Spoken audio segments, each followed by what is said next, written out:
Le milliardaire a fait semblant d'être pauvre lorsqu'il s'est présenté à la famille de sa femme à la campagne.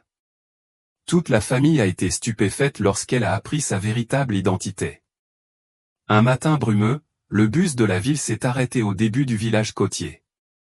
Alexandre descendait, portant un sac à dos usé, une casquette de baseball délavée et des baskets également tachetées de poussière de la route. Il leva la tête et regarda autour de lui. Le petit village étendu et niché à côté des filaos. Au loin se trouvent les vagues de la mer, l'odeur du sel saumâtre flotte dans l'air du petit matin. Un coq chanta, hors de propos, brisant le silence obscur alors que le ciel n'était pas encore tout à fait levé. Personne ici ne sait que le jeune homme qui se tient au milieu du paisible village est le propriétaire d'une célèbre chaîne de restaurants de fruits de mer dans les 3 régions. Il est milliardaire non pas parce qu'il a gagné à la loterie ou hérité d'une fortune, mais parce qu'il est né de rien, travaillant quotidiennement avec des bateaux de pêche, comprenant chaque type de calmar, de crabe et de crevette comme son propre sang. Mais aujourd'hui, Alexandre a choisi de laisser toute la gloire derrière lui et de retourner dans la ville natale de son amant dans l'apparence la plus ordinaire possible. Une vieille moto est passée en direction du marché. La conductrice est Lottie Elodie, silhouette élancée, visage doux, cheveux attachés, vêtue d'une chemise baba violet clair. En voyant Caen, elle éclata de rire. « Avez-vous attendu longtemps ? » ? « Non, je viens d'arriver. La voiture n'est pas trop bondée. » Caen sourit et posa son sac à dos sur la banquette arrière. Elodie jeta un coup d'œil à son apparence, un peu surprise. « Oh, tu ne prends pas ta propre voiture ? Je pensais que tu étais habitué à conduire de belles voitures. » « Je veux vivre ça comme quand j'étais étudiant, » sourit Caen, ses yeux brillant malicieusement. Elodie n'en demanda pas plus, mais son sourire était quelque peu calme. Elle savait qu'il était riche, qu'il avait du succès, mais elle savait aussi que Caen était une personne aimante. Peut-être voulait-il faire semblant d'être pauvre et rentrer chez lui pour que ses parents se sentent moins gênés, ou simplement parce qu'il voulait se mettre au défi. Sur le chemin du retour, ils passèrent par des champs de sel scintillant d'argent sous la lumière du soleil du matin. La brise marine soufflait vivement, emportant avec elle l'odeur du soleil brûlant, mais aussi l'odeur typique de la patrie dont Elodie lui parlait souvent. Elle désigna une petite cabane au milieu du champ, sa voix aussi légère que le vent. Quand j'étais petite, j'y allais souvent avec ma mère pour ramasser du sel. Un jour, le soleil a brûlé et j'ai pleuré. Ma mère m'a donné une serviette froide et m'a dit, « Je peux m'en occuper. » En y repensant, je me sens vraiment désolé pour ma mère. Caen n'a pas répondu. Il se tourna vers elle, un peu de tourment dans les yeux. Il a grandi en ville et trouvé la campagne étrange. Mais grâce à Elodie, il comprend une autre partie de la nature humaine. Une maison au toit bas de tuiles apparaît derrière un bosquet d'arbres. La cour avant est un sol en terre battue, avec quelques pots de bougainvilliers qui fleurissent ici et là.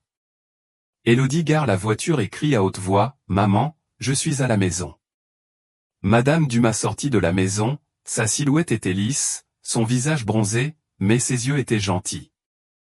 En voyant Caen, elle sourit. « Vous êtes Caen, n'est-ce pas ? Entrez et jouez. » Le soldat s'inclina poliment. « Oui, bonjour. » Avant qu'il ait pu s'installer, Monsieur Dumas, le père d'Elodie, entra par le jardin arrière. Il était grand, avait la peau foncée, des yeux sévères et une voix rauque en raison de sa longue habitude de fumer. Dès qu'il vit Caen, il s'arrêta un instant puis hocha la tête avec indifférence. « Es-tu le petit ami de Elodie ? » ? « Oui, je m'appelle Caen. » Monsieur Dumas ne répondit pas, se contenta de renifler doucement, ses yeux observant attentivement Caen, le regardant de la tête aux pieds, de ses chaussures usées à sa chemise délavée. Il entra tranquillement dans la maison. Caen n'eut que le temps de jeter un coup d'œil à Elodie, elle haussa légèrement les épaules comme pour dire « C'est mon père, ne le prends pas à cœur. » Le repas n'avait pas encore eu lieu dans une ambiance étrange. Un simple plateau de riz avec du gobi braisé, une soupe de poisson aigre et une assiette de légumes bouillis.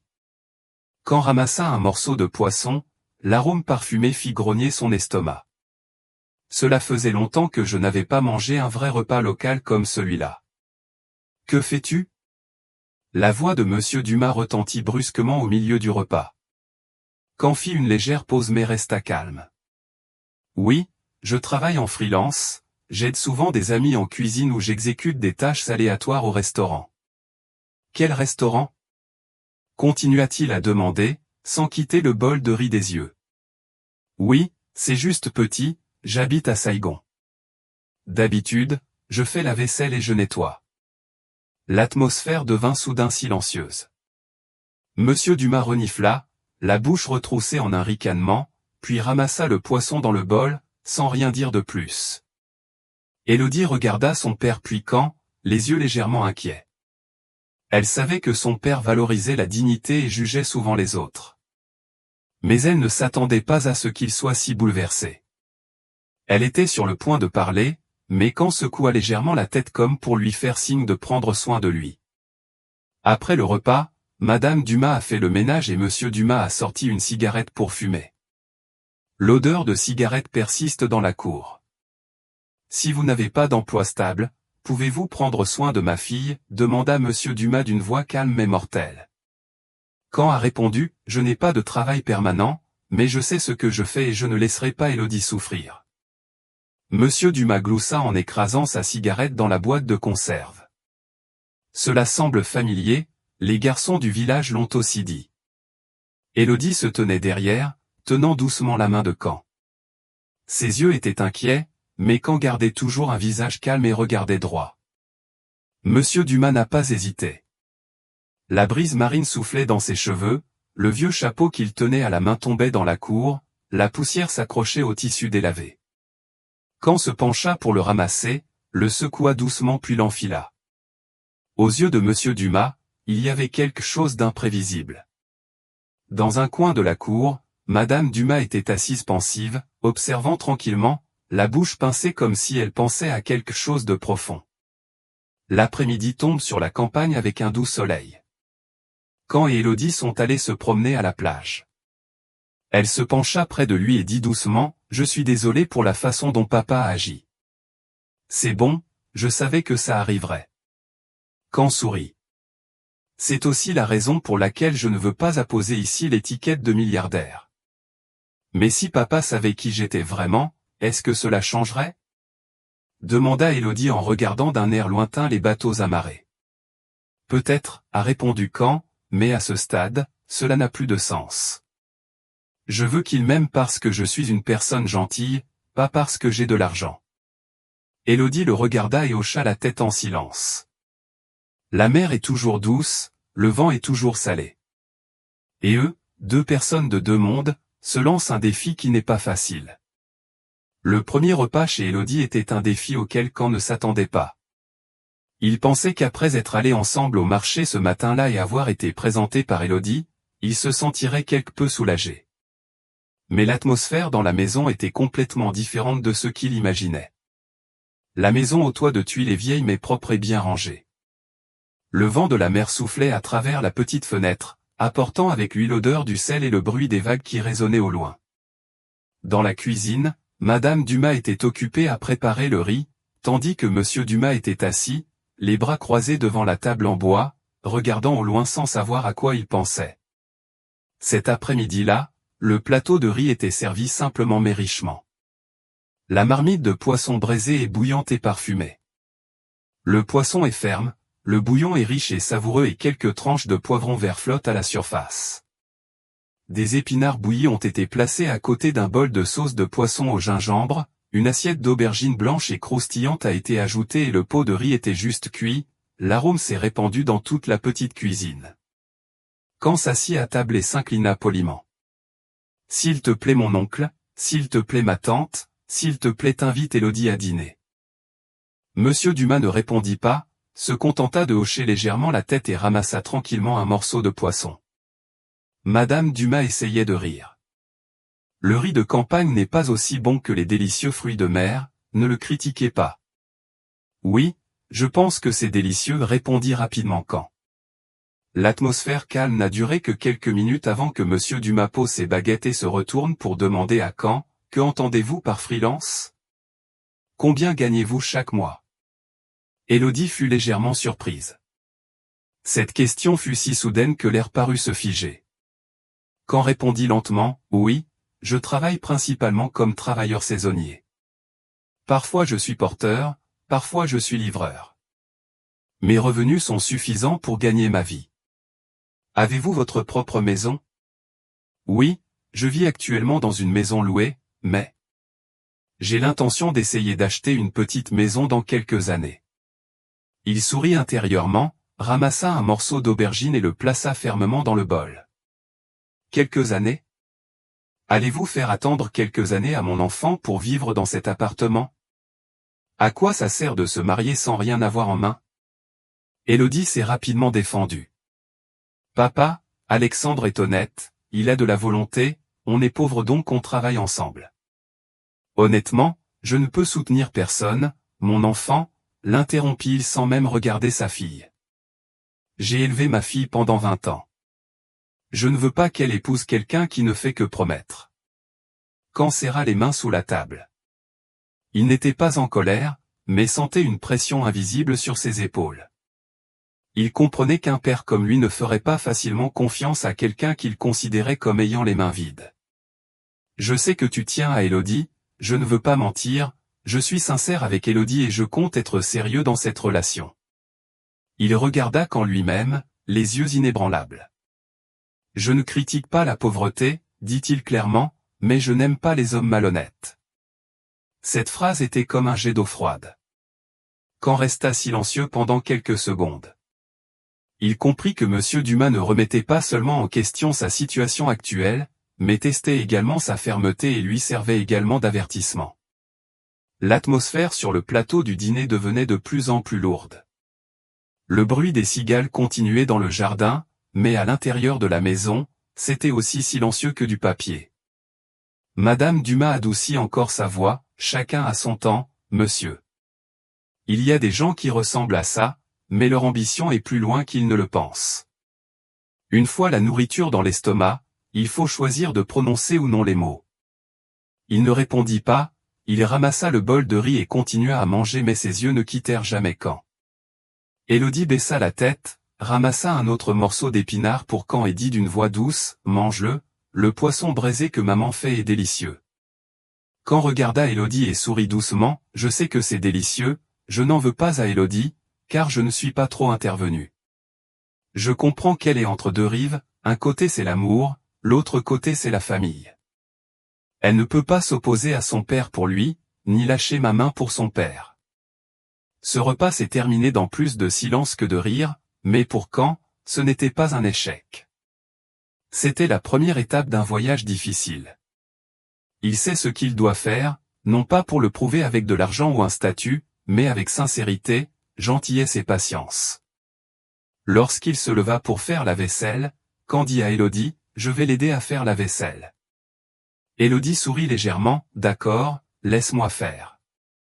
Tu devrais te reposer, tu es fatigué du long voyage. » Caen secoua la tête, « Je ne suis pas fatigué, en plus de manger chez quelqu'un d'autre, je dois contribuer. » Il entra dans la cuisine, ôta son manteau, retroussa ses manches, une petite bassine de liquide vaisselle et quelques morceaux de savon.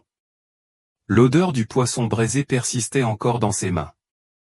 Tout cela lui rappelait l'époque où il était enfant, vivant dans une pension pauvre avec sa mère et se salissant ainsi après chaque repas.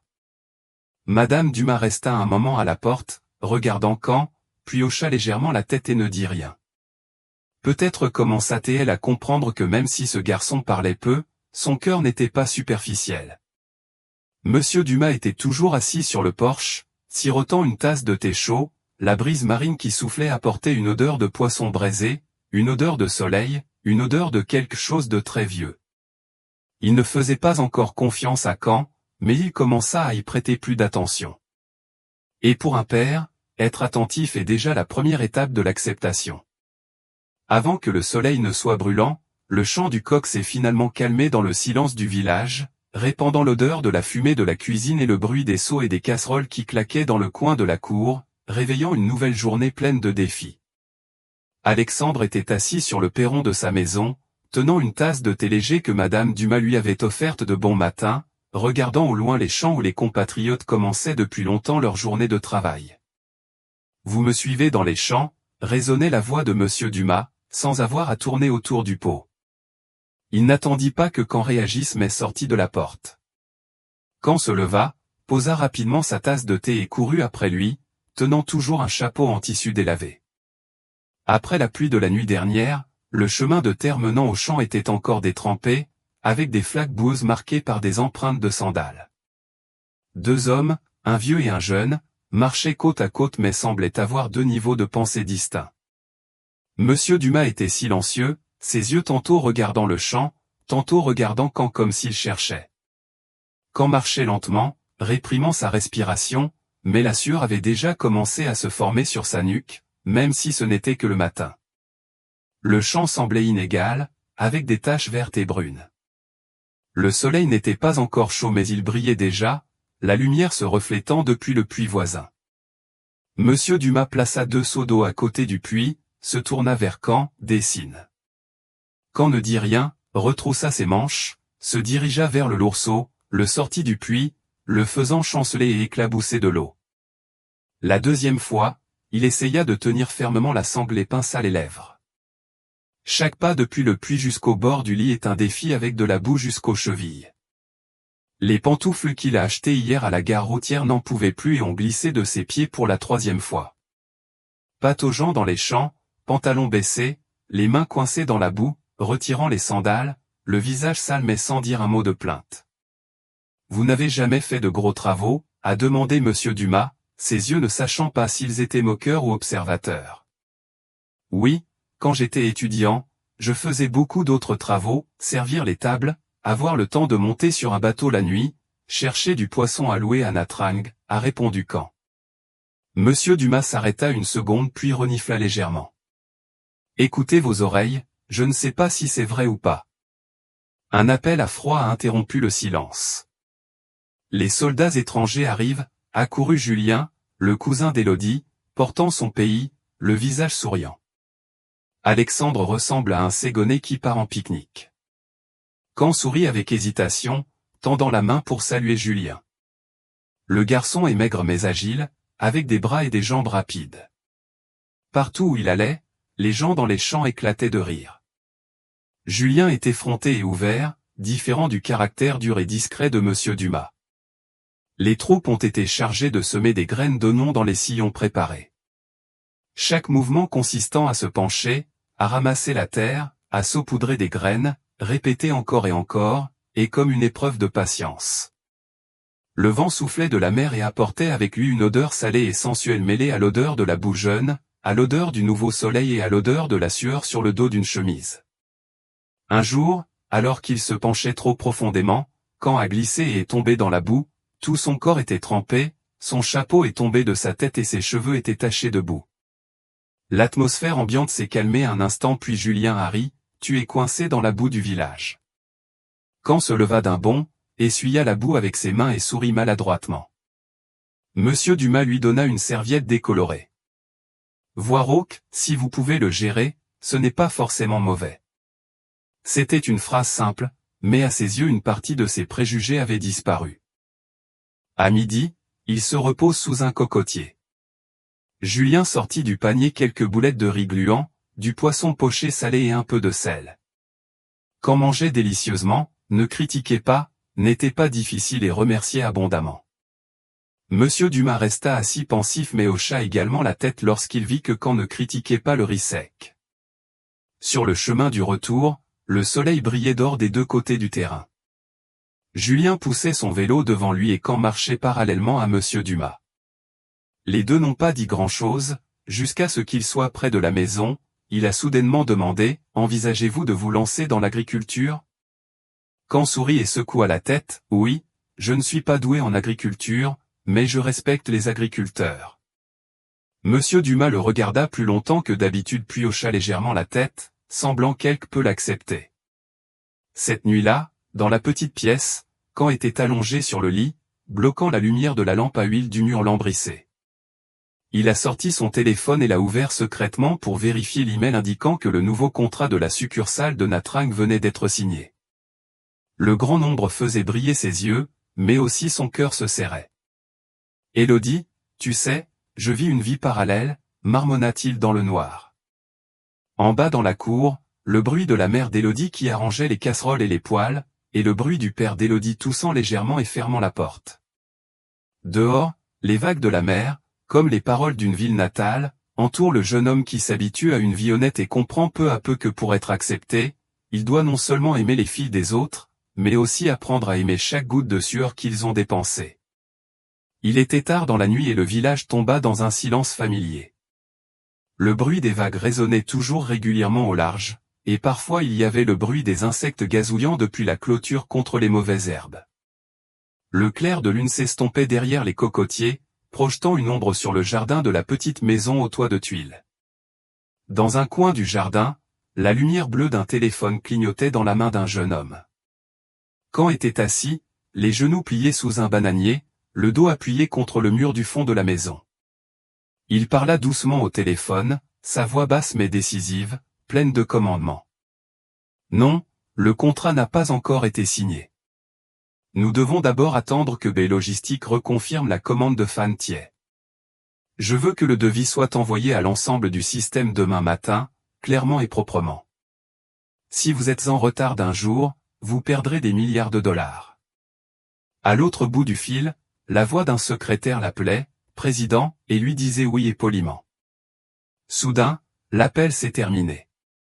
Quand éteignit le téléphone, soupira, se pencha en arrière, regarda vers le toit de la cuisine, où se trouvait la lumière.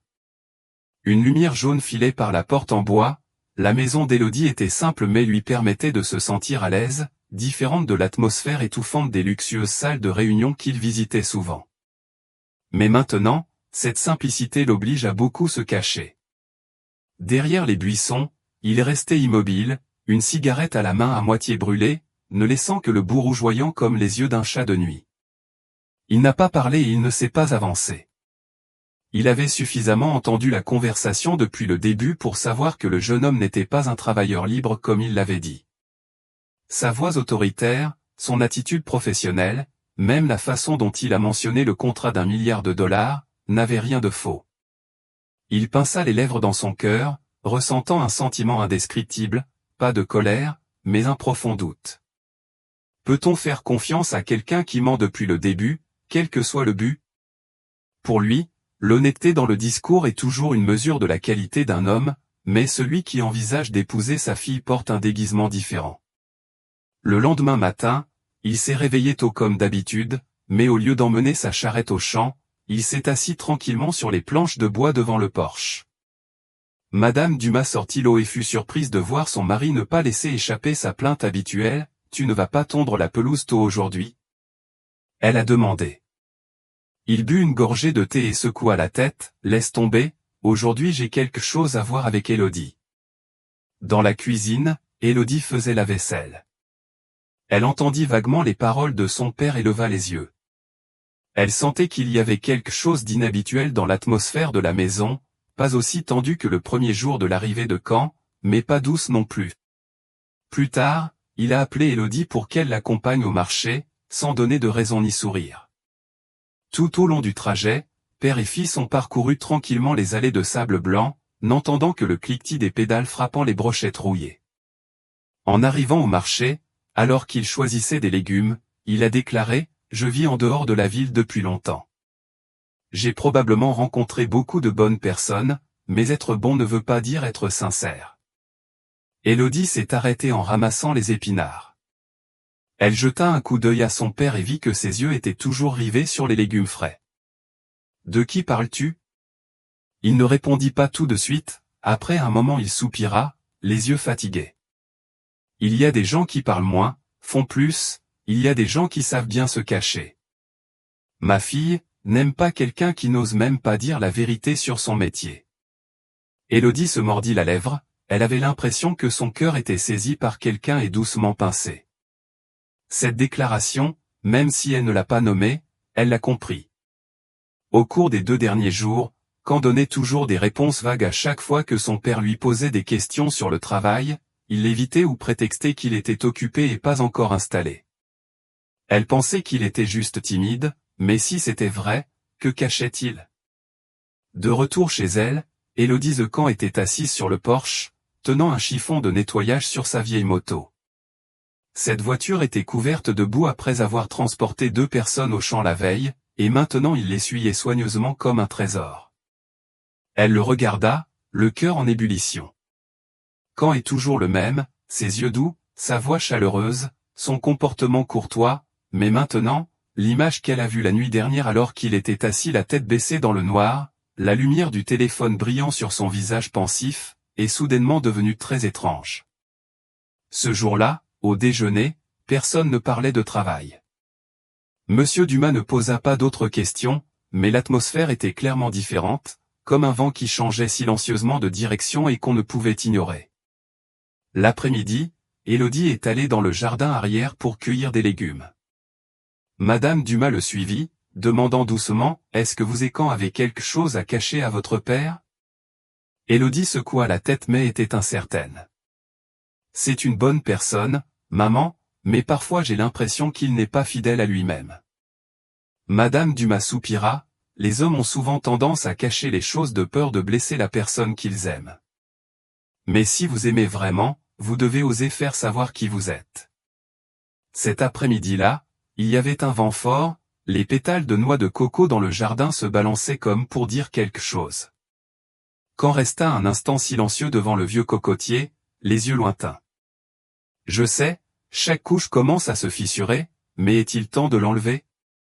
La matinée au village était comme n'importe quelle autre journée, toujours simple avec une légère odeur de fumée de paille, le chant tardif des coqs mêlé aux appels animés des uns et des autres.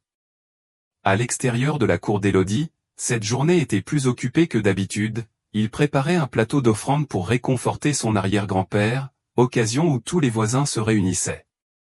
Certaines personnes ont apporté des poules, d'autres ont porté des œufs, d'autres encore ont ri et bavardé autour de la marmite fumante de riz gluant. Caen a retroussé ses manches et a aidé en cuisine avec Madame Dumas. Il cuisine du poisson, cueille des légumes et prépare de la sauce de poisson. Bien qu'il ne soit pas compétent, être diligent et poli fait que tout le monde l'apprécie. Mais Caen ne pouvait toujours pas cacher l'inquiétude dans ses yeux. Les appels téléphoniques éclairants d'hier soir, le contrat résolu en urgence, et surtout les instructions des subordonnés, doivent avoir la signature originale de ce matin s'ils ne veulent pas le rompre. Le bruit d'une moto retentit soudain au milieu de la scène bruyante. Ce n'était pas le bruit d'une moto que l'on entendait souvent dans le village, mais le bruit régulier et doux d'un scooter coûteux. Tous les regards se tournèrent vers la porte. Un homme vêtu d'une chemise et d'un pantalon droit descendit, tenant sa mallette, et regarda poliment autour de lui. « C'est la maison de Monsieur Alexandre ?» Cette personne a parlé, sa voix était claire, pas précipitée mais quelque peu urgente. Caen resta immobile, tenant un panier de légumes qui n'avait pas encore été lavé. Un éclair de lumière traversa les yeux de Monsieur Dumas. Tout le monde tourna les yeux vers Caen. L'espace sembla se figer pendant quelques secondes. Caen sortit en souriant ironiquement, « Ah, juste un vieil ami, il a envoyé des papiers. » L'autre homme n'a pas prêté attention à cette dissimulation, mais a quand même dit poliment, « J'ai un contrat urgent à Saigon, j'ai besoin d'une signature originale pour un transfert rapide au Japon. Je l'ai apporté du bureau, comme demandé, voici les documents. » L'atmosphère dans la cour était complètement silencieuse. Quelques femmes lavant du riz levèrent les yeux. Les voisins échangèrent secrètement des regards perplexes. Monsieur Dumas fronça les sourcils, croisa les bras sur sa poitrine et se plaça à côté de Madame Dumas, qui était si hébétée que le feu de la cuisine ne s'en apercevait même pas. Caen se dirigea rapidement vers le portail, tira doucement l'autre personne sur le côté de la maison, sa voix était basse mais ne pouvait cacher la dureté de ses instructions, « Ramenez-le, la prochaine fois ne venez pas jusqu'ici, je vous l'ai déjà dit. Mais le contrat est en retard, personne ne mourra. Allez-y. » Caen est décisif. L'homme a sorti son téléphone, s'est retourné et est parti sans dire un mot. Le scooter disparut sur la route du village, laissant derrière lui un étrange silence. Quand Caen se retourna, tous les yeux se tournèrent vers lui, mêlés de curiosité, de suspicion et de quelque chose d'innommé. Élodie sortit, tenant toujours le bol de viande marinée, le regardant longuement. Elle n'a rien demandé, mais ses yeux étaient remplis de questions. Lors de la fête de réconfort de l'arrière-grand-père, l'ambiance était quelque peu morose. On raconte encore des histoires drôles, mais le rire n'est plus sélectif. Les gens ont commencé à discuter tranquillement, mais sans avoir besoin de Tao. Cela a suffi pour parvenir aux oreilles des initiés. Qui est ce type de la famille Elodie que quelqu'un cherchait ce matin en le traitant de réalisateur avec un contrat à l'étranger? Eh bien, hier, je l'ai vu tout le temps conduire une moto. Il a dit qu'il était assistant de construction, ce n'est pas si simple. Les yeux brillants ne sont pas comme ceux des personnes aux mains et aux pieds boueux. Monsieur Dumas n'a pas dit un mot. Il ramassait toujours du poisson braisé et sirotait du thé comme d'habitude, mais seule Madame Dumas remarqua qu'il serrait ses baguettes jusqu'à ce que les veines de ses mains apparaissent. Pendant ce repas, Monsieur Dumas n'a rien dit à Caen, mais cette attitude silencieuse a rendu les gens plus tendus que les reproches. Dans l'après-midi, Caen faisait le ménage dans la cour, ses yeux étaient silencieux mais son expression était lourde. Élodie s'approcha, joignit les mains, sa voix était douce mais décisive. « Qu'est-ce que tu me caches ?» Caen se tourna pour la regarder, les yeux fatigués mais toujours doux. Il ne répondit pas, se contentant de poser doucement sa main sur son épaule. Ce geste remplaçait 1000 mots, mais il rendait aussi le cœur d'Élodie encore plus confus. Car à la tombée de la nuit, la fête du village se termine. Les rires animés du matin ont disparu dans le passé, le seul écho restant est le bruit des vagues de l'océan qui lèchent silencieusement le rivage. Monsieur Dumas se tenait sur le porche, regardant la cour où Caen venait de finir de mettre le feu aux poubelles.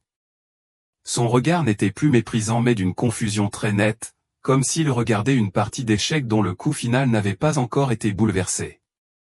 Cet après-midi-là, le ciel était gris comme une épaisse nappe de python recouvrant les toits des villages côtiers. La première pluie de la saison n'est pas forte, elle tombe juste sporadiquement comme si elle tombait dans le cœur des gens, rendant tout lourd. Dans la petite cuisine enfumée, les odeurs de poisson grillé, de sauce au gingembre et de fumée de paille se mélangeaient, créant une saveur très familière mais qui ne parvenait pas à apaiser l'agitation dans le cœur d'Élodie. Elle s'assit sur le lit, couvrant ses genoux avec ses bras, les yeux fixés par la fenêtre. La brise marine passait doucement à travers la porte, apportant avec elle un peu d'air froid et une odeur de poisson et de sel, provoquant un léger emmêlement de ses cheveux. Les yeux d'Élodie ne brillaient plus de leur clarté habituelle, mais étaient remplis d'inquiétude, de confusion et de doute. La porte s'ouvrit doucement, Madame Dumas entra et vit sa fille silencieuse. Son cœur lui faisait mal. Elle posa délicatement le bol de thé sur la table et s'assit à côté. « Tu n'as encore rien mangé ?» demanda-t-elle d'une voix douce. Élodie secoua légèrement la tête. Un instant plus tard, elle s'étrangla et murmura « Maman, je ne sais plus qui il est. » Madame Dumas fit une pause. « Que dites-vous ? » Alexandre, il me cache quelque chose. Je le sens très bien. Hier, des gens sont venus l'appeler directeur, puis ce matin, j'ai vu un genre de contrat dans la poche de sa chemise, le logo de l'entreprise est très grand, je l'ai vu à la télé. Maman, si ce n'est pas celui qu'il prétend être, alors j'ai peur. Madame Dumas resta silencieuse quelques secondes puis posa la main sur celle de sa fille et la tapota doucement. Élodie, tout le monde dans ce monde n'a pas de secret. Mais je comprends ce qui t'inquiète. En amour, le plus effrayant n'est pas d'être pauvre ou riche, mais de ne pas être clair. Élodie baissa les yeux, les larmes coulant à nouveau, mais elle essaya de se retenir. Je n'ai pas besoin qu'il soit riche, maman, j'ai juste besoin qu'il soit honnête avec moi. Madame Dumas soupira doucement. Je sais, mais tu devrais lui donner une chance de s'expliquer. Au même moment, hors de la cour, Monsieur Dumas criait, « Où sont les troupes ?» Cet appel sortit quand des pensées qui couraient dans sa tête.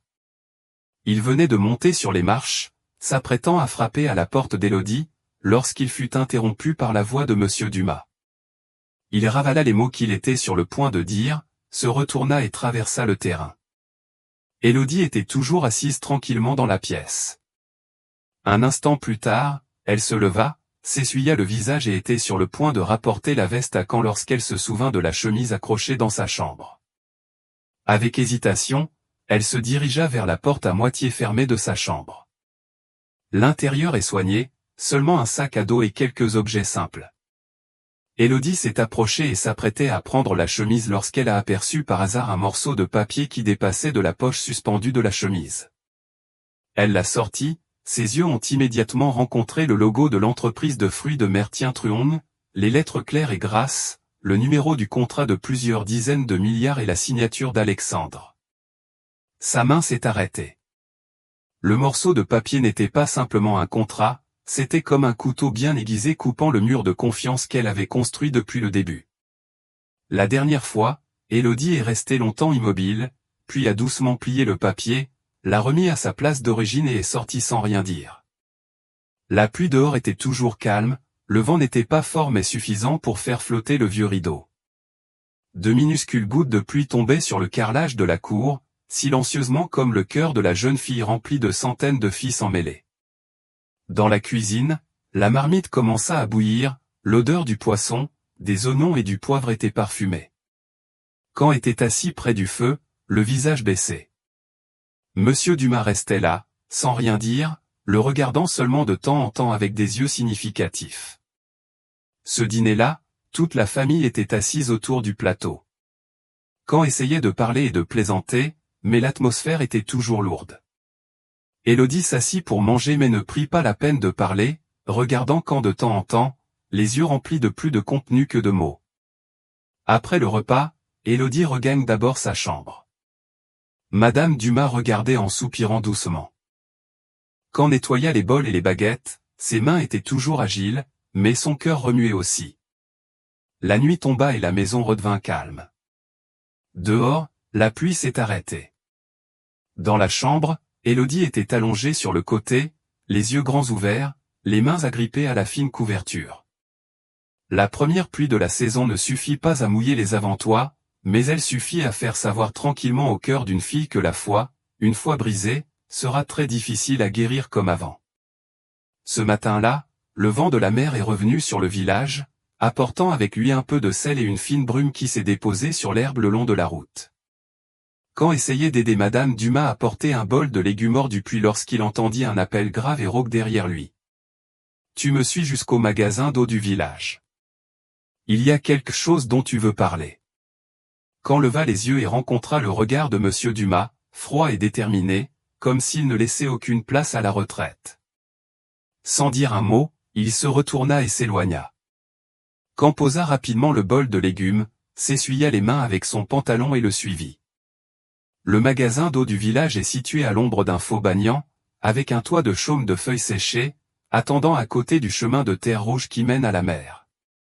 La boutique ne possède que quelques chaises en bois usées par le temps et une vieille coupe aux coins ébréchés. C'est ici que les hommes du village se réunissent souvent chaque matin, sirotant du thé chaud et discutant des champs, des enfants, des petits-enfants, du prix du poisson et des histoires du quartier et à l'extérieur du village. Le restaurant était encore bondé aujourd'hui, mais lorsqu'ils virent Monsieur Dumas amener Caen, de nombreux regards se tournèrent immédiatement vers eux deux. Certaines personnes hochèrent la tête pour le saluer, d'autres regardèrent Caen avec une curiosité non dissimulée. Monsieur Dumas ne salua personne, se contenta de prendre une chaise, de s'asseoir, de sortir un paquet de cigarettes, d'allumer une cigarette et de tirer une longue bouffée. Caen était assis en face, le dos droit, le visage calme même si son cœur était confus. Le silence dura quelques minutes, seulement le bruit du vent soufflant à travers le toit de feuilles et le bruit du thé versé dans la tasse. « Qui es-tu » demanda directement Monsieur Dumas, les yeux perçant la fumée de cigarette. Arrêtez de tourner autour du pot. Caen déglutit difficilement, il savait que ce moment viendrait, mais il ne s'attendait pas à ce qu'il soit si soudain, au milieu de tant de gens silencieux, faisant de lui un public impuissant. « Je m'appelle Alexandre, comme je l'ai dit. Concernant le travail, je gère actuellement plusieurs projets de restaurants de fruits de mer, mais je ne veux pas le cacher pour vous tromper. Je veux juste revenir ici comme une personne normale. » Monsieur Dumas retroussa les lèvres. Si une personne normale reçoit quelqu'un chez lui, on l'appelle directeur, un contrat de dizaines de milliards est dans sa poche. Les yeux des gens de la campagne ne sont pas aveugles. Je sais, acquiesça Caen, sa voix plus calme. Je sais que tu as des raisons d'être méfiant, mais honnêtement, je ne méprise personne. Je ne veux juste pas qu'Élodie subisse des pressions. Mon enfant n'est le playboy de personne. La voix de Monsieur Dumas était dure. La tasse de thé trembla légèrement sous sa main. Il a grandi dans ce pays pauvre, mais il a de l'estime de soi. Si vous l'aimez, pourquoi le cacher? Pourquoi inventer un tel drame? Quand pinça les lèvres, il ne savait pas par où commencer pour expliquer, quoi dire pour faire comprendre à Monsieur Dumas que, pour quelqu'un comme lui, au sommet du succès, entouré de regards admiratifs et méfiants, il voulait juste un amour simple, sans calcul, sans se laisser influencer par la gloire ou l'argent. Mais cet argument, aux yeux d'un père conservateur comme Monsieur Dumas, n'a probablement aucun sens. Je suis désolé, dit doucement Caen en baissant la tête. Je n'ai jamais eu l'intention de jouer avec les sentiments d'Élodie. Alors prouvez-le, Monsieur Dumas se pencha en arrière sur sa chaise. Laissez mon enfant vivre en paix. Vous apportez votre réussite à la ville. Ici, nous vivons honnêtement, aimons vraiment. Nous n'avons pas besoin de gens qui veulent juste tester le cœur des autres. Cela dit, il se leva et jeta un dernier regard avant de quitter le magasin. Les villageois ne disaient rien, mais leurs yeux en disaient assez, des soupçons, des ragots, voire du mépris. Caen était assis là tranquillement, la brise marine soufflait plus fort, faisant légèrement osciller la lampe à huile accrochée au pilier du bar, la lumière jaune du feu dansant sur son visage, révélant la fatigue et la tristesse. Je n'en veux pas à Monsieur Dumas. En tant que père, il ne s'inquiète pas que sa fille soit blessée, mais il ne peut s'empêcher de se sentir impuissant. Tous ses efforts des derniers jours, porter de l'eau, semer des oignons, endurer des regards suspicieux, semblaient à cet instant avoir disparu dans le néant. Quand Caen rentra chez lui, il était déjà midi, le soleil d'été plus dur brillait sur le toit de tuiles, donnant l'impression que l'air brûlait.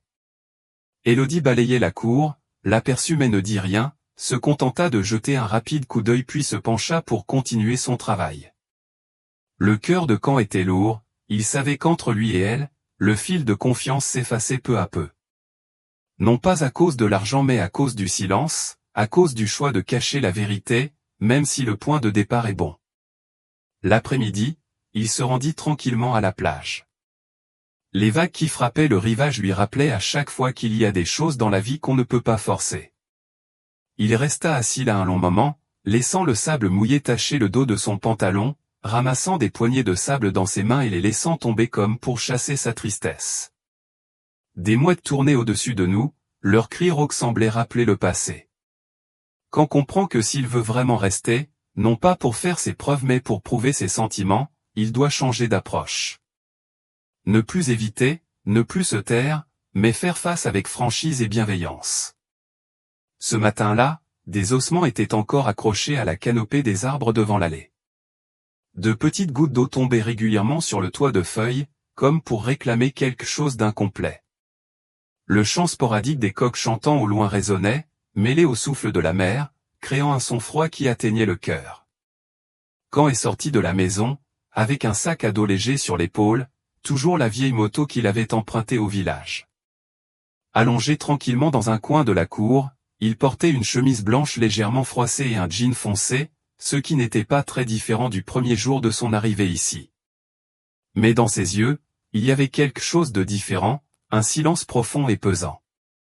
Madame Dumas entra la première sur le terrain, une serviette à la main pour essuyer rapidement les larmes qui n'étaient pas encore tombées. Elle n'a rien demandé, elle a juste regardé Caen comme si elle voulait le garder des yeux. Ayant terminé Élodie, elle parla. C'est calme, je sais que tu n'es pas moche. C'est juste dommage que la façon dont tu choisis de te rapprocher des enfants leur fasse du mal. Caen baissa la tête, sa voix tremblante. Je suis désolé, je le pense vraiment, mais peut-être que je ne suis pas assez intelligent pour que les gens le croient. Madame Dumas soupira et lissa doucement la chemise de Caen, comme une mère qui envoie son fils partir. Eh bien, si tu as le destin, tu comprendras. Sinon, ne blâme personne. En écoutant mon enfant, des pas urgents résonnaient à l'intérieur de la maison. Élodie est sortie en courant, ses pieds ne portaient même pas de sandales, ses cheveux longs étaient en désordre car elle n'avait pas encore eu le temps de les lisser. Elle s'arrêta au milieu de la cour, où le soleil du matin traversait les arécas. Tu y vas vraiment? Demanda-t-elle, sa voix s'étouffant dans sa gorge. Quand ne la regarda pas directement dans les yeux mais juste. Elle a simplement baissé la tête et s'est retournée pour se diriger vers la voiture, mais Élodie a refusé. Elle est revenue en courant et s'est placée devant la voiture. Est-ce que tout est fini si je pars? Est-ce fini? Est-ce que c'est comme si nous n'avions jamais rien promis? Quand lâcha le guidon et regarda la fille devant lui. Ses yeux étaient rouges, des larmes coulaient sur ses joues, mais elle essayait toujours de ne pas crier à haute voix. Il recula, leva la main pour essuyer ses larmes, puis se retira. Il ne voulait pas partir comme ça. Il dit doucement, « Mais tu ne l'as pas accepté, toi et moi avons commencé à avoir des doutes. Je ne vous en veux pas, je comprends que la façon dont j'ai choisi n'était pas la bonne. Alors pourquoi ne l'as-tu pas dit dès le début? Pourquoi as-tu dû me le cacher? Pourquoi as-tu dû me laisser me tenir au milieu comme ça? » L'armée était silencieuse. Il a envie de le dire, il a vraiment envie de le dire, mais il y a des choses qui, lorsqu'il les cache depuis le début, à chaque fois qu'il essaie de les dire, il se sent un peu plus incompétent. Et la vérité, même si elle n'est pas mauvaise, peut devenir un fardeau pour votre entourage si vous la dites au mauvais moment. Il monta dans la voiture, enleva soigneusement son sac à dos et s'arrêta une dernière fois. J'espère juste que tu seras toujours fidèle à ton cœur. Si tu dois me blâmer, blâme-moi de ne pas avoir eu le courage d'être honnête plus tôt. Le bruit du moteur démarra, brisant le silence du petit matin. Quand conduisait une vieille moto, laissant derrière lui de la poussière rouge dans les yeux remplis de larmes d'Élodie. De l'intérieur de la maison, Monsieur Dumas restait immobile près de la porte entr'ouverte. Il n'est pas allé le voir partir, il n'a pas dit un mot, mais sa main agrippa l'encadrement de la porte jusqu'à ce qu'il devienne blanc. Ses yeux le suivirent jusqu'à ce que l'ombre de Caen disparaisse derrière le virage. Il resta longtemps silencieux, comme s'il réfléchissait à quelque chose entre raison et émotion. Cet homme n'est probablement pas aussi cruel qu'il y paraît, il ne sait tout simplement pas comment faire confiance à quelqu'un d'un monde si différent. Durant toute la journée, personne n'a mentionné quoi que ce soit à propos de Caen. Élodie n'a rien dit tout le temps, se contentant d'errer dans la cuisine, lavant encore et encore la vaisselle propre. Madame Dumas regardait sa fille, le cœur brisé, mais n'osait la réconforter. Elle savait que tous les mots n'avaient aucun sens à ce moment-là. Le soir, il n'y avait que 3 personnes à table. La chaise vide de Caen faisait paraître l'espace entre les plateaux plus larges, le rendant inconfortablement froid. Après avoir mangé quelques cuillerées, Élodie posa ses baguettes, s'excusa d'être fatiguée et alla dans sa chambre fermer la porte. Quant à Madame Dumas, elle ne sait que ramasser le poisson et le mettre dans un bol. Les jeunes n'ont pas tort au point de devoir les repousser ainsi, dit doucement Monsieur Dumas. Il ne dit rien de plus, se contentant de mâcher tranquillement son riz, mais ses yeux brillaient de quelque chose de très différent. Peut-être que c'est de la culpabilité, peut-être que c'est un retour sur soi-même en silence. La nuit, le village est toujours aussi calme que n'importe quel autre jour, mais dans le cœur de chacun il y a un nouveau vide qui vient de s'ouvrir, sans savoir quand il sera à nouveau comblé. La petite maison au milieu du village de pêcheurs accueille le coucher du soleil avec une lumière orange pâle sur les vieux toits de tuiles. Le dîner fut servi comme d'habitude. La table du dîner des 3 personnes était assise en silence, seul le bruit des cuillères frappant les bols et quelques rafales de vent soufflant à travers le mur produisaient des bruissements. Personne n'a rien dit à propos de Caen, personne n'a mentionné les adieux tranquilles de ce matin-là, mais tout le monde semblait penser à lui. Au moment où Madame Dumas préparait un bol de riz pour Monsieur Dumas, le bruit d'une moto retentit devant le portail. Un inconnu ôta son casque, sortit une épaisse enveloppe, la tendit à Monsieur Dumas, puis fit demi-tour et repartit sans laisser un mot. Toute la famille regardait l'enveloppe comme si elle regardait un objet étrange. Monsieur Dumas le ramassa, le toucha quelques secondes, puis le donna à Élodie. Voyons qui l'a envoyé. Il parlait sèchement. Élodie arracha lentement la couche adhésive, en sortant une carte rigide au délicat bord doré. Au milieu de la carte se trouve une lettre majuscule bien visible, « Je vous invite sincèrement, vous et votre famille, à dîner au restaurant de fruits de mer Saigon Blue Sea. En dessous se trouvait une signature manuscrite familière qui fit s'arrêter la main d'Élodie. Alexandre, PDG. Personne ne dit rien pendant les minutes qui suivirent, seulement le tic-tac de l'horloge et le doux bruit des baguettes de Madame Dumas tombant sur la table. Vous ne vous trompez pas, dit doucement Élodie. Il l'a signé lui-même. Monsieur Dumas prit la carte et lut chaque mot. Son visage ne montrait aucune émotion claire, mais ses yeux étaient quelque peu baissés. Après un moment de silence, il posa la carte sur la table et la poussa vers Élodie. Les gens comme moi n'ont pas leur place dans les endroits chics. Quiconque veut y aller peut y aller. Les mots sortirent doucement mais rendirent la pièce figée. Élodie resserra sa prise sur le bord de la carte, ses yeux ne pouvant cacher sa surprise. Elle n'arrivait toujours pas à croire que la personne que son père soupçonnait autrefois et scrutait chaque mot et chaque geste était en réalité le directeur d'une grande chaîne de restaurants. Madame Dumas regarda son mari puis poussa un long soupir. Il est comme ça, mais son cœur n'est pas aussi dur qu'il le dit, mais il est probablement choqué. Elle changea doucement sa voix pour Élodie. S'il vous invite, si vous n'y allez pas, vous perdrez votre repas. De quoi avez-vous honte? En entendant cela, Monsieur Dumas se contenta de renifler légèrement et continua de manger comme si de rien n'était. Cette nuit-là, Élodie n'a pas pu dormir. Elle tenait la carte dans ses bras, chaque ligne étant encore gravée dans son esprit. Elle se souvenait des yeux de Caen quand il était parti, de sa voix étranglée et des choses qu'il ne pouvait pas dire. Elle comprit qu'il n'avait jamais eu l'intention de la tromper. C'est juste que la façon dont il a choisi de cacher la vérité a involontairement créé un mur invisible entre deux. Élodie se leva du lit et sortit sur le porche. La lampe à huile vacillante sur la table ne s'était pas encore éteinte, comme si les yeux de quelqu'un attendaient toujours une réponse. Le lendemain matin, alors que toute la famille prenait son petit déjeuner, Élodie est sortie avec un petit sac à main. Je vais à Saigon.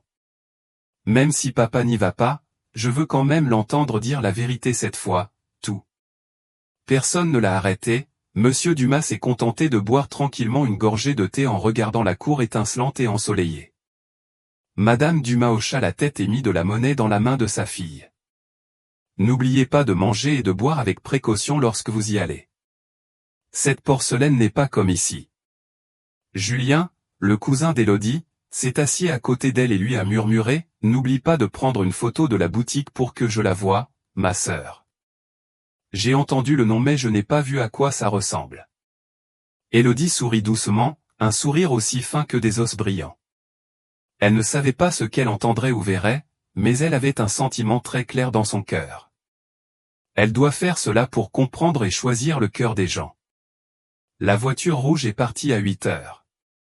Élodie était assise près de la fenêtre, tenant toujours l'enveloppe comme un témoin entre amour et vérité. Dehors, les rizières ont jauni, se préparant à une nouvelle récolte. L'odeur du feutre de paille mélangée à l'odeur de la brise marine rend les cœurs étrangement mélangés. Personne ne l'a dit à haute voix, mais au fond, tous les membres de la famille d'Élodie ont compris.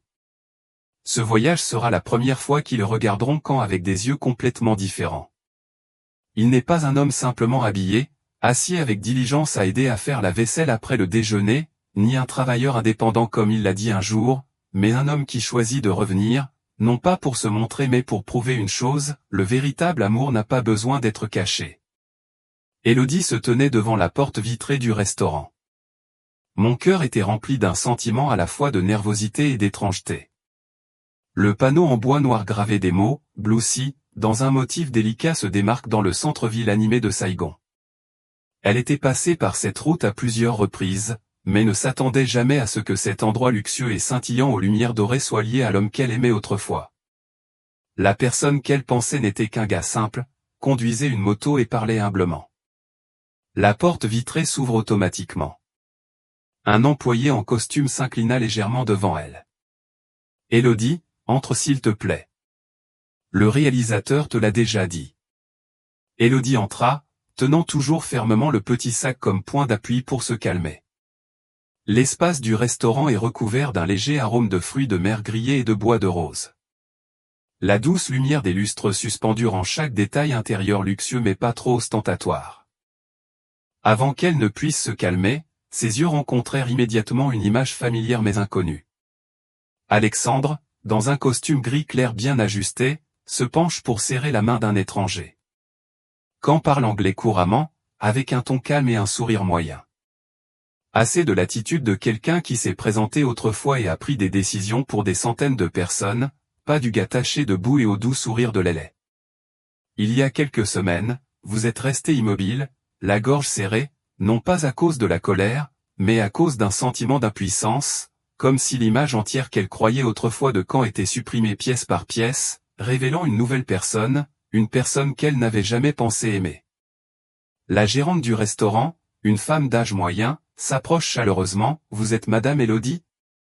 Par ici, le directeur attend. » Élodie ne répondit pas, se contentant de hocher légèrement la tête. Elle a été emmenée à une table à manger privée près de la cuisine. Ouvrez sur la table préparée un petit repas de fruits de mer, sans chichi mais complet et sophistiqué. Dès que la chaise fut retirée, Khan s'approcha. Élodie, la platéile d'une voix basse et légère, manquant de la confiance d'avant. Je suis désolé de l'avoir caché, mais je ne t'ai jamais menti. Élodie ne le regarda pas dans les yeux, se contenta de soupirer. Tu sais à quel point je suis malheureuse. Je pensais aimer quelqu'un mais il s'avère que je n'ai jamais vraiment compris. Khan tira une chaise et s'assit en face. L'atmosphère entre les deux resta silencieuse pendant un long moment. La cuisine à l'arrière résonnait du bruit de la cuisson des sautés, du bruit des couteaux claquant sur les planches à découper en bois, des sons réalistes d'un repas qui prenait forme. Je ne l'ai pas dit, parce que j'avais peur que tu changes, comme les gens qui avaient changé avec moi auparavant lorsqu'ils avaient découvert qui j'étais. Élodie se retourna, les yeux remplis de larmes. Khan montra la cuisine, où des chefs vêtus d'uniformes blancs travaillaient dur. Tout ici, il a créé à partir de rien, à commencer par une vieille moto, le tissu d'un aquarium de mer au quotidien et la conviction qu'il ne vit pas pour se montrer, mais pour créer de la valeur. Il sortit de sa poche une vieille photo et la plaça devant Élodie. Sur la photo, Khan, une silhouette sombre, est assis à côté d'un panier à poissons à l'extérieur de la cage à poissons de Vungto. Élodie tenait la photo, les lèvres pincées. J'ai été exploité, aimé à cause de mon nom, de ma position. Je veux que tu m'aimes pour qui je suis, pas pour la marque que je porte. Élodie ne dit rien, se contenta d'essuyer ses larmes avec un mouchoir puis lui rendit tranquillement la photo. Au bout d'un moment, elle parla, aussi légère qu'une brise. Tu n'as jamais voulu te montrer, je comprends. Mais cacher la vérité est aussi une forme de blessure. Tu me donnes le sentiment d'être une étrangère dans mes propres affaires. Khan hocha la tête et accepta. J'avais tort, je l'admets. Mais désormais, je ne te cacherai plus rien si tu veux toujours m'écouter. L'ambiance s'est calmée, le personnel a sorti un plat de poisson vapeur dans des feuilles de bananier, parfumées. Élodie regarda la table à manger puis leva les yeux vers Khan, comme si elle réfléchissait à son cœur. Le bruit des sautés dans la cuisine résonne encore régulièrement, honnête, proche, loin des promesses colorées. Ce son, pour Élodie, est ce qui touche le cœur, comme un rappel. L'amour, s'il est assez réel, surmontera toutes les couches. Avant l'aube, le bus de passagers en provenance de la province côtière est arrivé à la gare routière de l'Est dans le froid de demain matin. Un homme mince, au dos légèrement courbé en raison de son âge, sortit de la voiture avec un sac en tissu délavé en bandoulière. Lui-même n'a appelé personne et n'a envoyé aucun mot à Élodie ou à Madame Dumas. Ce voyage, il a choisi de le garder pour lui. Il marchait lentement dans les grandes rues, les lampadaires traînaient encore au pied des arbres, les premiers rayons de soleil n'avaient pas encore eu le temps de dissiper toute la rosée nocturne. Il ne savait pas exactement où se trouvait Khan, mais l'invitation renvoyée mentionnait un nom, un restaurant, et il s'en souvenait. Au lieu d'aller directement au restaurant, il s'est rendu au marché de Gros Voisins, spécialisé dans la fourniture de fruits de mer frais. Pour lui, si l'on veut connaître une personne, il faut regarder là où elle choisit de commencer, pas là où elle veut se montrer. Le petit restaurant en face de la porte du marché était bondé de bonne heure. Il choisit une table d'angle, commanda une tasse de café noir sans sucre, les yeux observant attentivement l'agitation des gens. Le commerçant s'est rendu compte qu'il était un étranger et a posé quelques questions. Il a simplement répondu, « Va trouver ton neveu pour faire des affaires ici. » Moins de 10 minutes plus tard, plusieurs hommes costauds portant des uniformes avec le logo bleu imprimé dessus, le nom qu'il avait vu sur l'invitation, ont poussé une grande charrette à poissons hors du marché. Il appela quelqu'un, la voix toujours calme, « Mon oncle, Alexandre est-il le véritable propriétaire du restaurant Blue Sea ?» L'homme l'a regardé et a souri, « Êtes-vous aussi de la campagne ?» Oui, ce directeur de camp, il est jeune mais très courageux.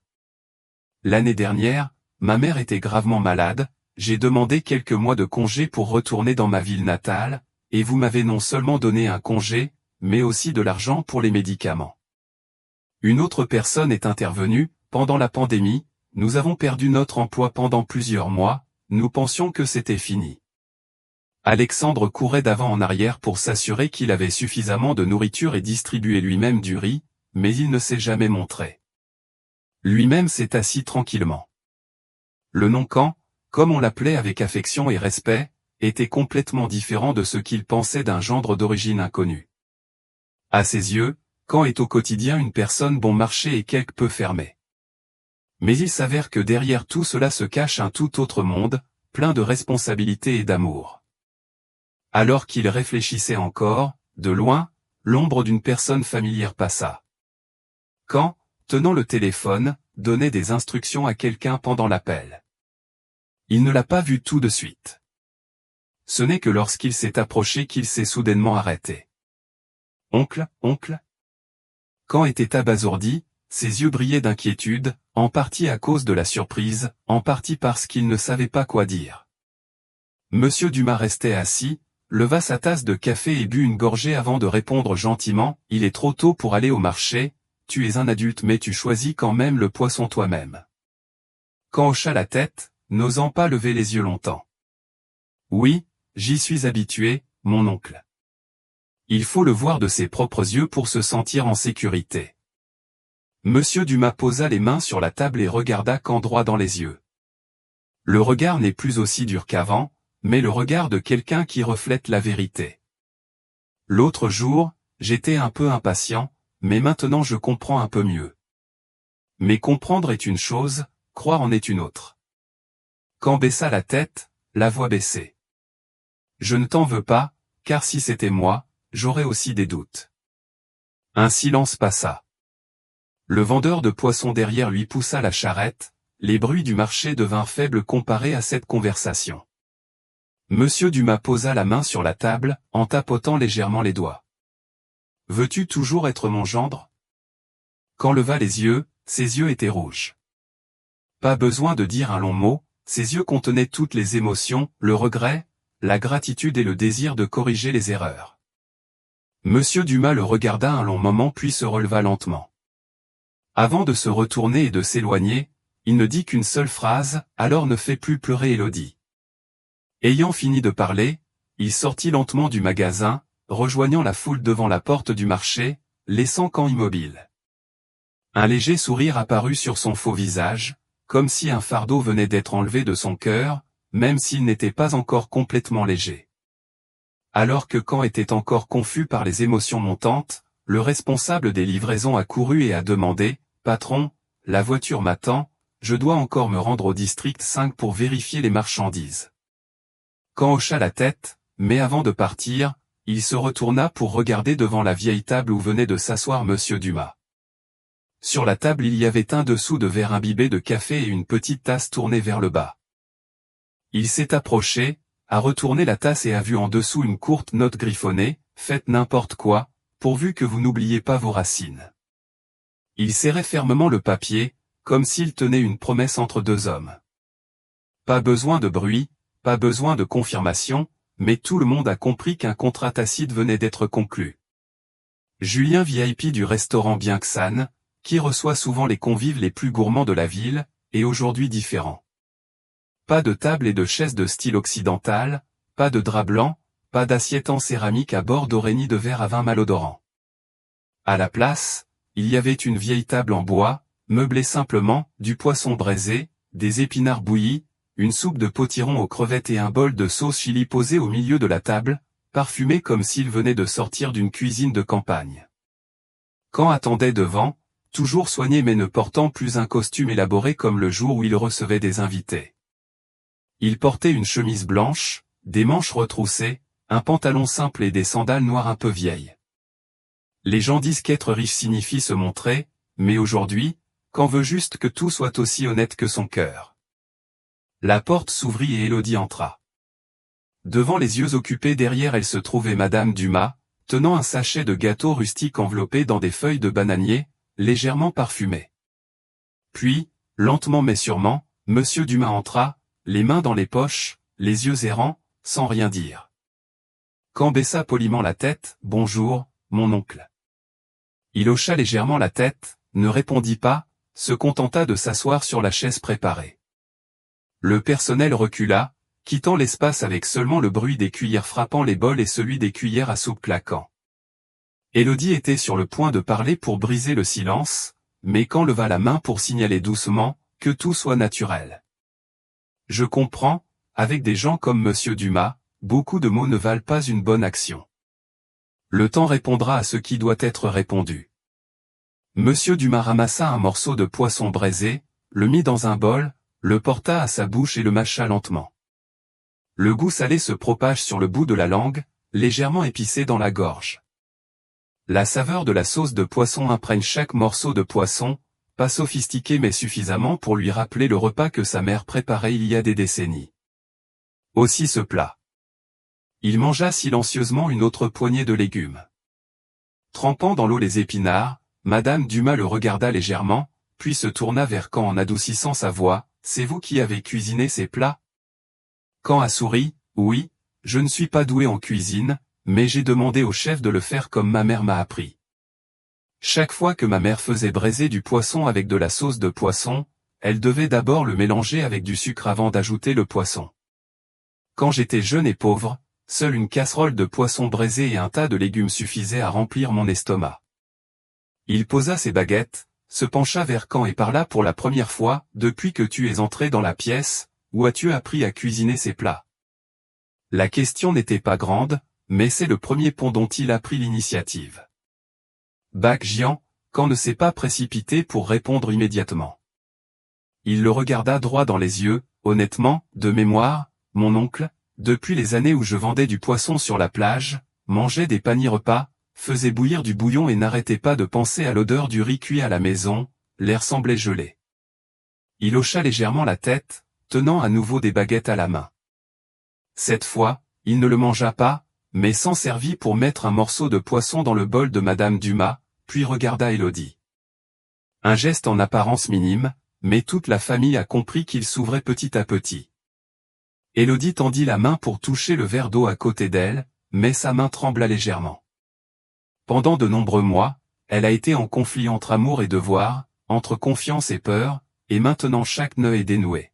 « Maman, dit doucement oncle Caen, je sais que je ne suis pas une personne parfaite, mais je n'ai jamais pensé que j'utiliserais de l'argent pour échanger ta confiance. J'espère juste que tu comprends que je suis venu vers Élodie avec le véritable amour. » Il ne répondit pas, mais son regard n'était plus dur. Il tendit la tasse, faisant signe de verser plus de soupe. Madame Dumas sourit, versa et murmura, « Mange, mon fils. C'est déjà grave si ton oncle s'assoit pour manger avec toi aujourd'hui. » Un petit rire retentit, aussi léger qu'une brise fraîche sous le chaud soleil de la ville. La pièce entière semblait se détendre, ne ressentant plus la même pression qu'avant. Un instant plus tard, alors qu'il ne restait plus que la dernière tige dans l'assiette de légumes, il reposa ses baguettes, ajusta sa chemise et se redressa. Sa voix était basse, ferme et lente. Tout souvenir qui a encore le goût d'une mauvaise sauce de poisson n'est certainement pas faux, et la personne qui a osé inviter les parents de sa future épouse à manger un repas de poisson braisé et de légumes dans un restaurant cher n'est pas non plus du bon type. Il se tourne vers Élodie, « Je suis vieux, je ne parle pas de mariage comme vous les gars, mais si vous le souhaitez, alors le mariage doit se faire à ma manière. Pas de vin étranger, pas de scène, pas de feu d'artifice, juste des parents, des voisins et une table sincère. » Caen baissa la tête, « Je comprends et je le promets. » Il se releva et tourna le dos à la porte.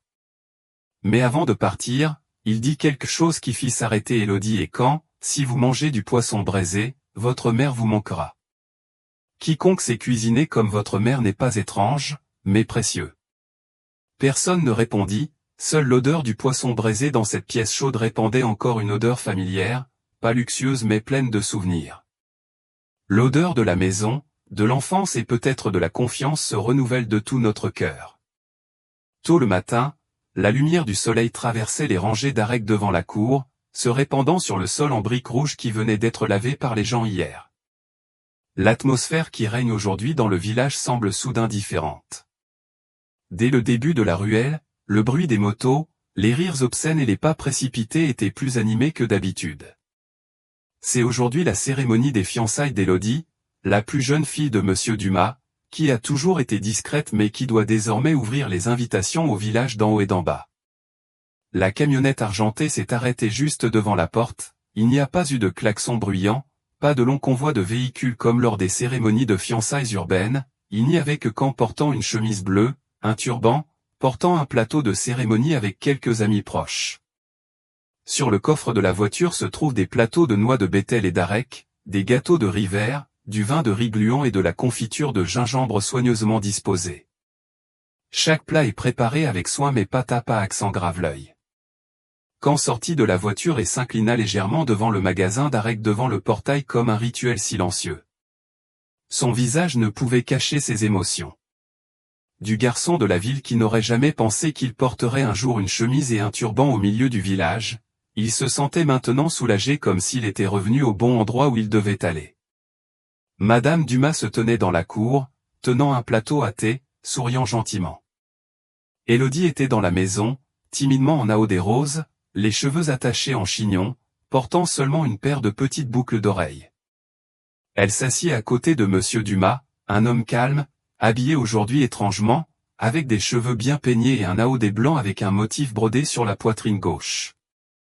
La cérémonie commence. Caen et ses amis ont présenté à tour de rôle le plateau de cérémonie à la famille de la mariée. Chaque pas est un battement de cœur, chaque souhait est un espoir.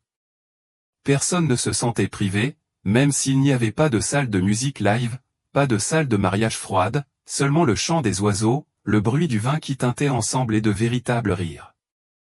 Monsieur Dumas a présidé la cérémonie, sa voix était basse, lente mais claire, aujourd'hui est un jour propice, nous, la famille de la mariée, aimerions recevoir la cérémonie du côté de l'homme. Dans l'armée, depuis la première fois que je suis venu ici, je n'y ai pas cru ni aimé, mais à travers beaucoup de choses je vois une chose, on ne prétend pas être pauvre pour tester qui que ce soit, mais pour garder le cœur des gens. Ne mentez pas aux gens, sachez que vivre ainsi est digne de confiance. Tout le monde a applaudi et ri. Un proche intervint, mais bon, ce plateau de dot doit être extra pour être digne d'Alexandre. Si le directeur apporte quelques plateaux simples comme ça. Avant de pouvoir finir sa phrase, Monsieur Dumas leva la main pour l'interrompre, la dot ne se mesure pas au portefeuille mais à mesurer le cœur. Avoir peu mais avoir beaucoup de cœur est précieux. Je n'épouse pas mon enfant pour être célèbre, j'ai juste besoin qu'il soit heureux. Caen baissa la tête, comme si son fardeau avait été enlevé de son cœur. Il regarda Élodie, vit que ses yeux étaient rouges, mais sa bouche souriait vivement. Ce regard semblait tout dire, je crois en toi. Après la cérémonie traditionnelle, toute la famille se retrouve pour prendre un repas. Sur la table, des plats rustiques, soupe d'épinards malabar, gobi braisé au poivre, viande assortie à l'eau de coco. Le parfum se propage dans l'air doux et étouffant de la région centrale du début de l'été. Le vin de pays est versé dans des petits bols, distribué, chacun en boit une gorgée, chaque souhait est une part de vie véhiculée. Monsieur Dumas leva son verre de vin, regarda Caen puis se tourna vers tout le monde, je ne suis pas doué pour dire de belles paroles, mais aujourd'hui, devant mes proches, j'aimerais accepter officiellement Alexandre comme gendre. Désormais, cette famille aura plus de fils sans se renseigner sur leur origine. Les applaudissements furent à nouveau forts. Caen s'avança les larmes aux yeux et baissa la tête en signe de gratitude. Il n'a rien dit, il a juste posé sa main sur sa poitrine gauche, là où son cœur battait parce qu'il savait qu'il était enfin reconnu, non pas avec de l'argent mais avec sincérité. Pendant que tout le monde discutait joyeusement, Élodie se pencha près de l'oreille de Quand et lui murmura, « Quand j'étais petite, je rêvais que ma cérémonie de fiançailles comprendrait un plateau de noix d'arec avec des ailes de phénix, du poisson braisé et du vin de pays.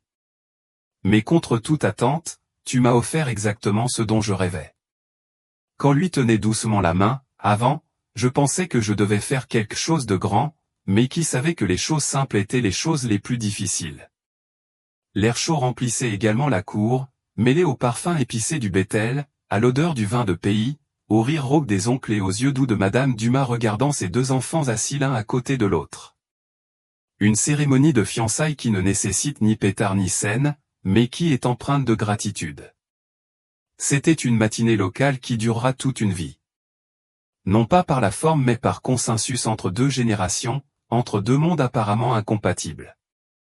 La fête de fiançailles est presque terminée.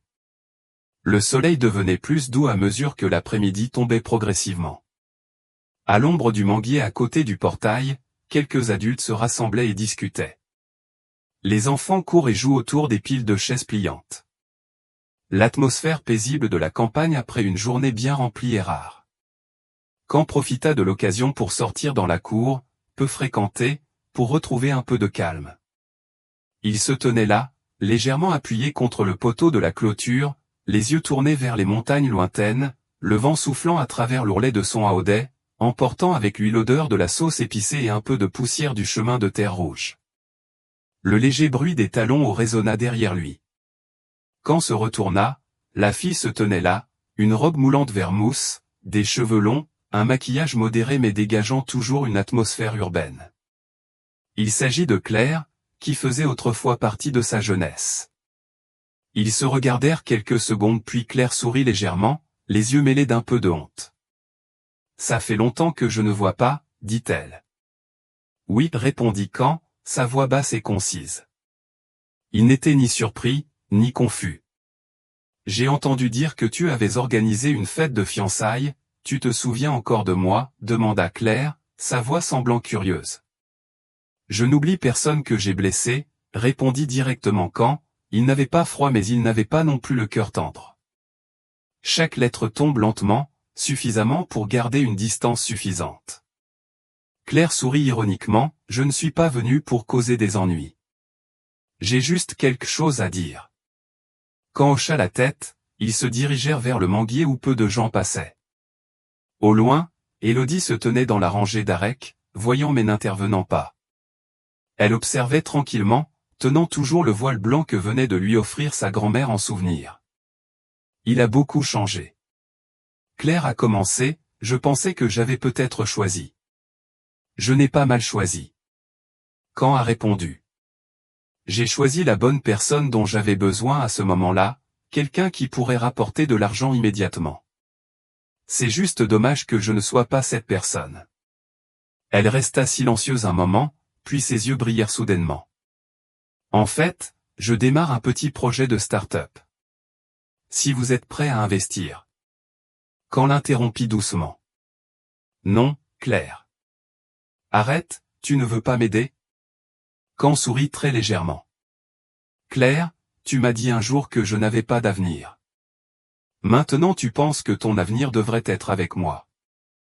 Il n'y avait aucune colère dans cette question, juste un rappel, une vérité indéniable. Mais je t'ai vraiment aimé.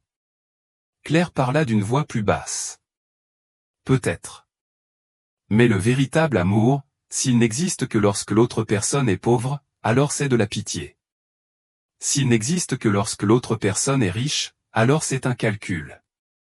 Quant au véritable amour, il existe indépendamment de qui est l'autre personne. Et alors, cette fille? Claire regarda vers Élodie, la voix cassante. Elle l'aimait quand il n'était qu'un serveur sur un trottoir, vivant dans un grenier, conduisant une moto empruntée, ne sachant pas quel compte il avait, ne demandant pas ce qu'il faisait, sachant juste qu'il était Quand, une personne qui sait comment s'essuyer les mains avant de servir à manger aux autres. Après un moment de silence, Claire murmura, « Je suis désolé. » Quand hocha la tête. Il n'y a pas besoin de s'excuser, tout le monde traverse la vie des autres pour une raison. Élodie s'approcha sans l'interrompre, se contentant de tenir la main de Quand. Cette action est simple mais puissante, comme une affirmation. Je suis ici, dans le présent. Le passé est là. Claire les regarda avec un léger sourire. Soyez heureux tous les deux. Elle se détourna, ses talons s'enfonçant légèrement dans le sol mou de son jardin. Sa silhouette devenait de plus en plus petite, se fondant dans les rangées de personnes qui commençaient à partir.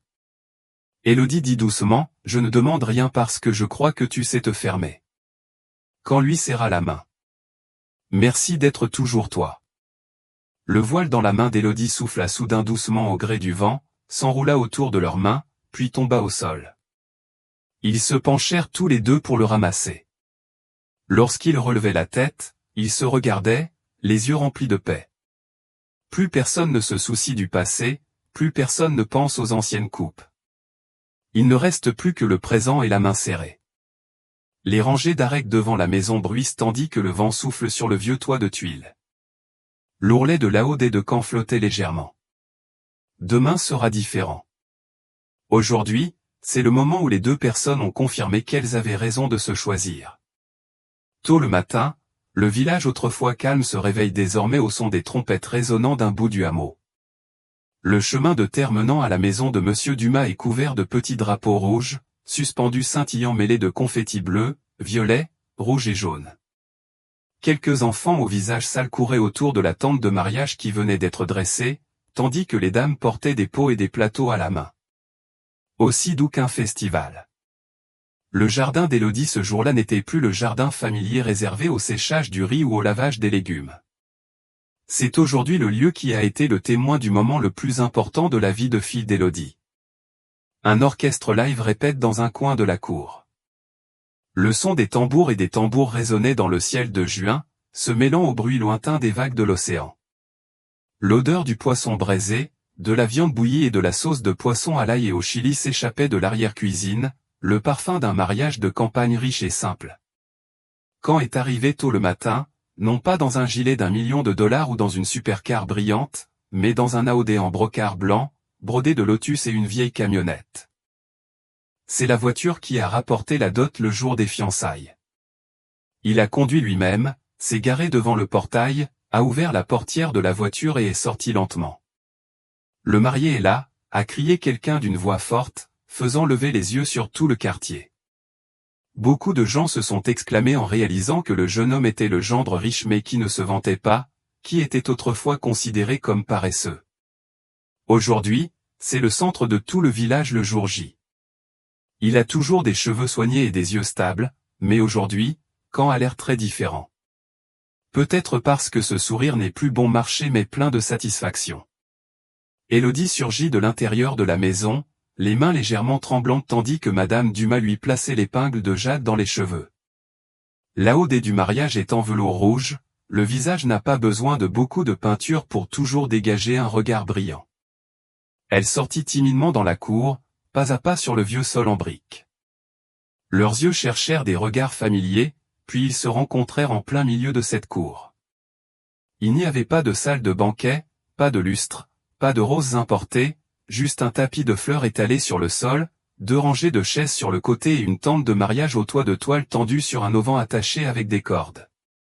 Mais aux yeux de Quand et Élodie, rien ne pourrait remplacer ce moment. La cérémonie de mariage commence. Le MC est un cousin éloigné, sa voix est rauque mais pleine d'affection. Les proches des deux côtés étaient assis l'un à côté de l'autre, se touchant les épaules. Des rires mêlés de félicitations résonnaient. Julien était assis à côté du groupe d'amis de Quand et ne pouvait cacher sa joie. Personne ne croit qu'on a déjà demandé à mon frère, comment peux-tu élever ma fille? Quand est monté sur scène, sa main tenant le micro tremblant légèrement, mais lorsqu'il a vu les yeux d'Élodie, il a retrouvé son calme. Je vous remercie, merci à tous les habitants du village de m'avoir donné l'opportunité d'appeler cet endroit ma ville natale. Avant, je pensais qu'un beau mariage devait avoir lieu dans un grand hôtel et avoir des fleurs très chères. Mais aujourd'hui, je sais que j'avais tort. Le plus beau mariage, c'est quand tout le village est heureux, quand la personne que tu aimes te regarde avec les mêmes yeux, peu importe qui tu es. Sous la rangée de chaises, Madame Dumas s'épongeait les yeux avec un mouchoir. La vieille dame d'un accent grave côté hocha la tête et dit doucement, « Ce gendre va bien. Parlez clairement, mais écoutez bien. » Élodie n'a parlé que brièvement en tenant le micro, « Le bonheur, c'est quand on se comprend, sans trop en dire. » Les gens applaudissaient, se tapotaient les années d'attente qu'ils avaient tous les deux endurées pour arriver à ce jour. La fête de mariage commence. Chaque plateau contient un poisson cuit à la vapeur roulé avec du papier de riz, une assiette de viande bouillie avec une sauce d'assaisonnement et une marmite aigre-douce fumante. Ni luxueux, ni sophistiqué, mais tout le monde en est proche.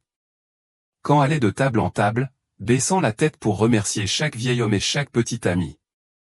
Monsieur Dumas se lève alors et lève son verre de vin gluant, « Aujourd'hui j'ai officiellement un autre fils. Merci Alexandre de ne pas baisser les bras et merci Élodie, ma fille, d'avoir cru en ton cœur. » Cette fois, les applaudissements ont été plus forts que la musique. Dans cette musique, le sourire d'Élodie brillait comme un nouveau soleil. Elle marcha sur le terrain, tint la main de Caen et ensemble ils firent le tour des tables du banquet. Ils sont centraux, non pas en raison de leur richesse, mais en raison de la manière dont ils maintiennent leur sincérité, malgré de nombreux malentendus et défis. Au-dessus, la lumière du soleil de fin d'après-midi brille à travers la canopée de l'arbre poinciana à la fin de la saison, ses pétales rouges vifs tombant doucement sur le sol, comme s'ils répandaient des bénédictions. Le vent souffle de la mer, apportant un air salé mais frais. Une vieille dame murmura à son voisin, « Ce mariage va sûrement manquer à toute la province. Pas besoin d'un hôtel 5 étoiles, pas besoin d'une robe de mariée flottante, pas besoin de vin étranger ou d'une flotte de super voitures. » Quand il voit que la joie vaut la peine d'être partagée. Un après-midi doux et ensoleillé. La maison aux tuiles rouges de Monsieur Dumas résonnait des bruits de couteaux et de planches à découper et des rires du jardin. Élodie cueille des légumes avec sa mère. Caen a nettoyé la vieille planche de bois sur le porche.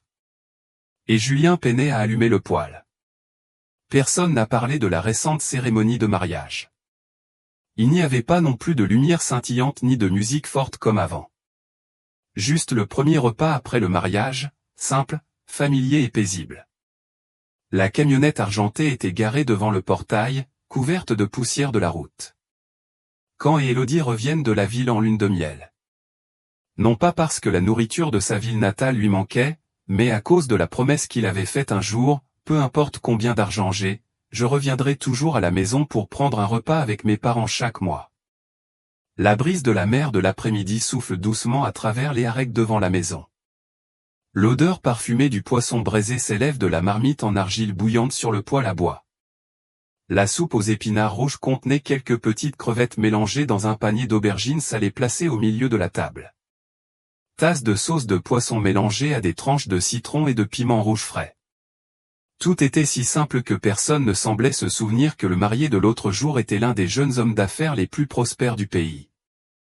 Monsieur Dumas s'assit et plia ses baguettes en bois, jeta un coup d'œil à Caen, puis ramassa tranquillement un morceau de poisson braisé et le mit dans un bol pour son gendre.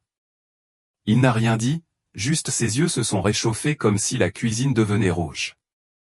Ce geste, pour lui, valait plus que 1000 bénédictions. Caen leva la tête, un peu surpris, puis sourit légèrement. « Merci, papa. » Il parlait d'une voix basse mais sincère. Madame Dumas était assise en face, ramassant des légumes, souriant et dentée. « Aujourd'hui, ma famille est au complet, c'est tellement amusant. » Julien sourit. « Et on dirait que le poisson braisé est un peu salé aujourd'hui. Peut-être qu'il y a un gendre supplémentaire à la maison. » Toute la table éclata de rire. Monsieur Dumas feignit de jeter un regard noir à son neveu mais ne put cacher la joie clairement visible au coin de ses lèvres. Le repas n'a pas été précipité. Chaque plat rappelle lentement chaque tranche du voyage passé. Caen se souvient du premier repas chez Élodie, plein de regards scrutateurs, de questions pointues et de questions anonymes. Maintenant, je suis assis ici, toujours sur la même chaise, mais mon cœur est différent. Élodie a doucement servi une cuillère de soupe à son mari, a jeté un coup d'œil à Caen et a dit doucement, « Le bonheur, c'est quand on n'a pas besoin d'essayer de jouer un rôle. » Il se tourna et tint doucement la main de sa femme sous la table. Cette emprise était comme un serment simple mais profond. Monsieur Dumas se redressa avec ses baguettes, regarda autour de lui et dit, « Avant, je pensais que ce type était inaccessible, je pensais qu'il se vantait. Qui aurait cru que maintenant je l'aime comme ma chair et mon sang ?» Madame Dumas hocha la tête, qui aurait pensé qu'à l'époque, quand vous disiez qu'il cachait son métier, j'étais déjà méfiant. Et je suis aussi heureuse parce que notre famille n'a rien perdu et nous avons un autre gendre raisonnable. Quand baissa la tête, les yeux remplis de froideur. Il n'y a rien d'autre qu'un vrai cœur. J'espère que mes parents me traiteront comme un membre de la famille, je ne le ferai regretter à personne. Julien intervient, désormais, n'oubliez pas que je suis le témoin. Celui qui héritera en premier de la boutique, pensez à partager. Le repas s'est terminé quand il a commencé à faire nuit. Quand est allé à l'arrière de la maison faire la vaisselle avec Élodie et Julien. Ses mains rincèrent chaque tasse en émail dont le coin était ébréché et l'essuyèrent avec une vieille serviette. Ses yeux étaient légèrement distants, mais plus lourds. Un bol glissa des mains de Julien et tomba sur le sol en ciment. Les trois se regardèrent et éclatèrent de rire. Après avoir terminé le nettoyage, Quand s'est assis sur le porche, regardant le soleil de l'après-midi briller sur la cour. Monsieur Dumas s'assit à côté de lui, ne dit rien, alluma simplement une cigarette. La fumée de cigarette s'enroule dans la brise marine, lente et porte l'odeur de la campagne. Tout, Dieu merci, est calme. Dit soudain Monsieur Dumas. Quand ne répondit pas, resta juste silencieux. Un instant plus tard, il s'est retourné et a parlé doucement, j'avais l'habitude de tester mon cœur parce que j'avais peur. Maintenant, je jure de vivre honnêtement pour le reste de ma vie. Monsieur Dumas ne répondit pas, mais il posa la main. Sur l'épaule de Caen, il serra doucement, c'était suffisant pour se comprendre et se détendre. Ce repas d'après-mariage n'avait ni bougie ni fête, mais c'était la plus belle fin d'un voyage plein de difficultés, et aussi le début d'un nouveau voyage, où les gens choisissent de vivre vraiment, d'aimer et d'apprécier les choses simples. Il y a une chose que j'ai apprise après toutes ces années de lutte dans la vie, les gens n'ont peut-être pas besoin de beaucoup d'argent, mais ils doivent vivre honnêtement. Dans cette histoire, Can choisit de faire semblant d'être pauvre pour tester son cœur, mais il se rend également compte qu'il n'a vraiment pas besoin d'essayer, il suffit de vivre comme lui-même, le temps nous le dira. Avant, je pensais que je devais cacher les choses de valeur pour éviter d'être exploité, mais plus tard j'ai compris, la vraie valeur ne réside pas dans le fait de se cacher ou de se montrer, mais dans la façon dont nous l'utilisons pour traiter les autres. Vous voyez, il n'y a pas de famille parfaite, pas d'épreuve sans conséquences, mais si nous sommes patients, honnêtes et mettons l'amour avant tout doute, même le cœur le plus dur s'attendrit. Ne transformez pas la richesse en masque, ne laissez pas la vulnérabilité vous transformer en cynique.